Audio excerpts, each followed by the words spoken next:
செய்யும் அளவிற்கு சொற்பொழிவாளர் மகாவிஷ்ணு எதுவும் பேசவில்லை என அமமுக பொதுச் செயலாளர் டிடிவி தினகரன் கருத்து தெரிவித்துள்ளார்.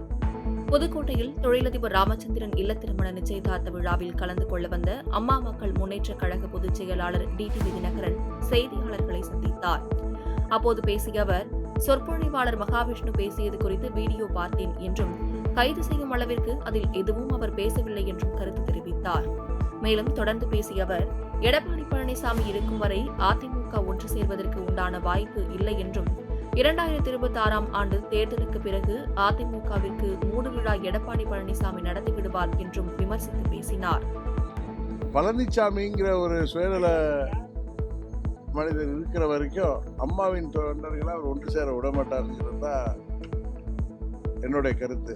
காரணம், ரெட்டையில அங்கே இருக்கிறதுனால கண்ணை மூடிக்கிட்டு அங்கே இருக்கிற தொண்டர்களும் நிர்வாகிகளையும் இப்படியே இதே நிலை நீடித்தா 26 தேர்தலுக்கு பிறகு பழனிசாமி அதிமுகவிற்கு அம்மாவின் கட்சிக்கு முடிவுரை எழுதிவிடுவார் என்று தான் நான் பலமுறை சொல்லி வர்றேன்.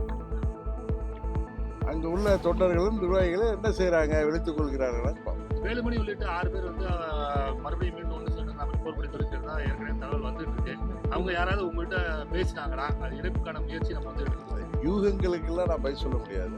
என்னோட யாரும் பேசினாங்கன்னா நான் சொல்றேன். மகாவிஷ்ணு விவகாரம் குறித்து பள்ளி மேலாண்மை குழு சார்பில் நாளை மாவட்ட ஆட்சியரை சந்தித்து புகார் அளிக்க உள்ளோம் என குழு தலைவர் சித்ரகலா தெரிவித்துள்ளார். சென்னை அசோக் நகர் மேல்நிலைப் பள்ளியின் SMC உறுப்பினர் சார்பில் மகாவிஷ்ணுவின் ஆன்மீக சொற்பொழிவு ஏற்பாடு செய்யப்பட்டுள்ளதாக தகவல் வெளியானது. அந்த தகவல் உண்மைக்கு புறம்பானது என பள்ளி மேலாண்மை குழு தலைவர் சித்ரகலா செய்தியாளர்களை சந்தித்து பேட்டியளித்தார். அப்போது பேசிய அவர், இது தொடர்பாக நாளை மாவட்ட ஆட்சியரிடம் புகார் அளிப்பதாக தெரிவித்தார். வரும் 2025ஆம் ஆண்டு பொங்கல் அன்று போலூர் புதிய ரயில்வே மேம்பாலம் பணிகள் முடிக்கப்படும் என பொதுப்பணித்துறை அமைச்சர் ஏவா வேலு தெரிவித்துள்ளார். திருவண்ணாமலை மாவட்டம் போலூரில் புதியதாக ரூபாய் 3.80 கோடி மதிப்பீட்டில் கட்டப்பட்ட வட்டாட்சியர் அலுவலகத்தை பொதுமக்கள் பயன்பாட்டிற்காக பொதுப்பணித்துறை அமைச்சர் ஏவா வேலு திறந்து வைத்தார். அதனைத் தொடர்ந்து அரசு நலத்திட்ட உதவிகளை பயனாளிகளுக்கு வழங்கினார். பின்னர் நிகழ்ச்சியில் பேசிய அமைச்சர் ஏவா வேலு, போலூரில் வருகின்ற 2025ஆம் ஆண்டு பொங்கல் அன்று ரயில்வே மேம்பாலம் கட்டுவதற்கான பணிகள் விரைவில் முடிவடைந்து பயன்பாட்டிற்கு கொண்டு வந்து அந்த ரயில்வே மேம்பாலத்தில் எனது வாகனத்தில் நானே செல்வேன் என்று கூறினார்.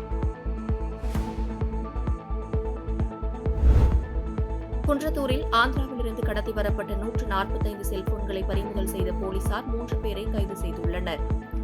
காஞ்சிபுரம் மாவட்டம் குன்றத்தூர் அடுத்த சிறுகளத்தூர் சரஸ்வதி நகர் பிரதான சாலையில் நேற்று முன்தினம் இரவு குன்றத்தூர் போலீசார் வாகன சோதனையில் ஈடுபட்டுக் கொண்டிருந்தனர்.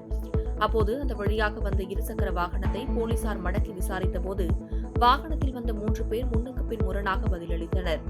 இதனால் சந்தேகமடைந்த போலீசார் அவர்கள் வைத்திருந்த பையை திறந்து பார்த்தபோது அதில் உரிய ஆவணம் இல்லாமல் கொண்டுவரப்பட்ட 145 செல்போன்கள் இருந்தது தெரியவந்தது.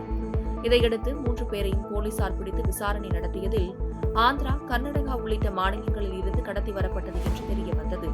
இதையடுத்து அவர்கள் 3 பேரையும் கைது செய்த போலீசார் 145 செல்போன்களையும் பறிமுதல் செய்தனர். ஆலங்காயம் அருகே வனவிலங்குகளை வேட்டையாட வனப்பகுதியில் நாட்டு துப்பாக்கியுடன் சுற்றித் திரிந்த ஒருவரை வனத்துறையினர் கைது செய்துள்ளனர். திருப்பத்தூர் மாவட்டம் ஆலங்காயம் ஜாகர்தோப்பு வனச்சரகத்திற்குட்பட்ட காப்புக்காடு பகுதிகளில் வனத்துறையினர் ரோந்து பணியில் ஈடுபட்டுக் கொண்டிருந்தனர். அப்போது நாட்டு துப்பாக்கியுடன் சுற்றித் திரிந்தவரை பிடித்து விசாரணை மேற்கொண்டதில் அணைக்கட்டு தாலுகா பலாம்பட்டு பகுதியைச் சேர்ந்த வெள்ளையன் என்பதும் தொடர்ந்து வனவிலங்குகளை வேட்டையாடி வருவதும் என தெரியவந்துள்ளது. இதையடுத்து அவர்களிடமிருந்து 3 நாட்டு துப்பாக்கிகள், 38 நாட்டு வெடிகுண்டுகள் உள்ளிட்டவைகளை பறிமுதல் செய்தனர். மேலும் தீவிர விசாரணை மேற்கொண்டதில் இவருடன் சேர்ந்து வனவிலங்குகளை வேட்டையாட வந்த 2 தப்பி ஓடியதாக விசாரணையில் தெரியவந்தது. பாதகம் செய்பவரை கண்டால் நாம் பயங்கொள்ளலாகாது பாப்பா, மோதி மிதித்து விடு பாப்பா, அவர் முகத்தில் உமிழ்ந்து விடு பாப்பா. அண்மை செய்திகளை உடனுக்குடன் தெரிந்து கொள்ள இணைந்திருங்கள் இயம்நாடு தொலைக்காட்சியுடன்.